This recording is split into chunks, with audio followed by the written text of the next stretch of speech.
natin para sa lagay ng ating panahon ngayong tanghali po ng November 25, 2024 na kung saan sa ngayon po ay nananatili na walang anumang sama ng panahon sa loob at labas ng ating area of responsibility.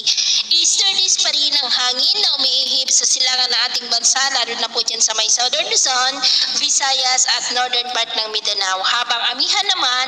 ang hangin na umiihip po hanggang dito sa Northern part ng Northern Luzon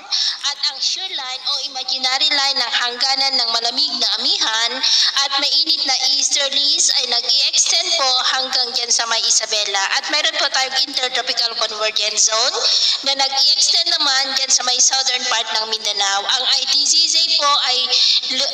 lugar kung saan nagsasalubong ang dalawang magkaibang hangin na mula sa northern at southern hemisphere na tinagurian rin po yan na breeding ground ng mga sama ng panahon dahil kalimitan dyan nabubuo ang mga sirkulasyon na kung lumalakas ay nagiging LPA hanggang po sa nagiging bagyo.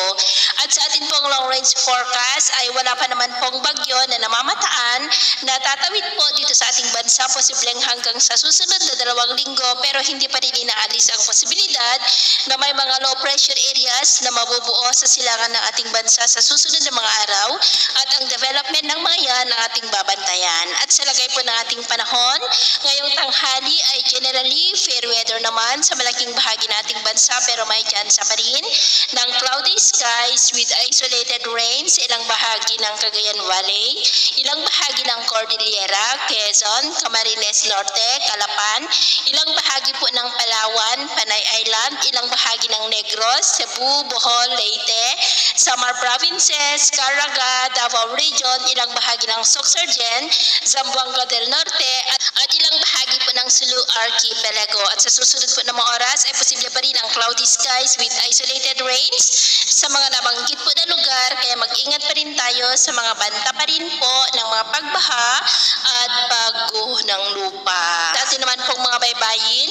iwasan na po muna natin ang papalaot sa buong seaboard ng silangan ng ating bansa, maging sa seaboard po ng Batanes, Mabuyan Islands, Cagayan Seaboard at Ilocos Norte Seaboard, dahil ang mga alon dyan ay posible po na aabot hanggang sa 3 to 5 meters height. Kaya hanggat maaari